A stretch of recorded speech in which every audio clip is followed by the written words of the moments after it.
In this episode, we are going to show you how to quickly make professional lower thirds in Microsoft PowerPoint for your video production. Let's get started.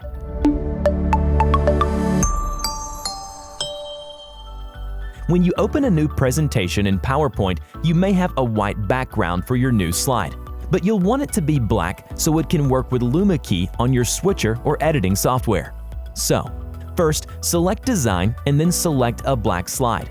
Next, click the template text to add your own. You can change the font by clicking Home and selecting a font.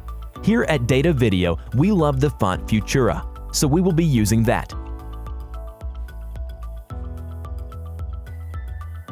These are an example of what you could make, and we will show you how we made them. Next, click on Shapes. Choose the rhombus shape. Then, click and drag to form a custom shape. We are then going to make another rhombus that is roughly the same length but half the width. This will give our lower third another layer to separate our main text and subtext. Next, choose your colors.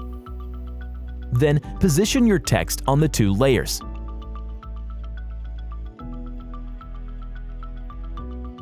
To add a logo, click on Picture and then Picture from File and choose your logo file.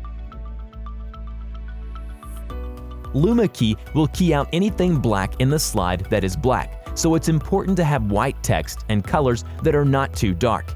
After you have finished creating your slide, you can program a transition. You can also have blank, black slides before and after your presentations to transition into the slide during a live production.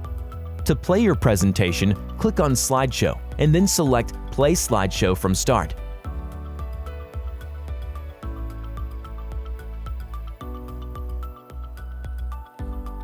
You can then connect your laptop using an HDMI cable to your switcher and use Luma key to integrate the lower thirds into your production. For tutorials on how to do this with your Datavideo switcher, there are links in the description below. Thanks for watching, and we will see you on the next Tech Tip Tuesday.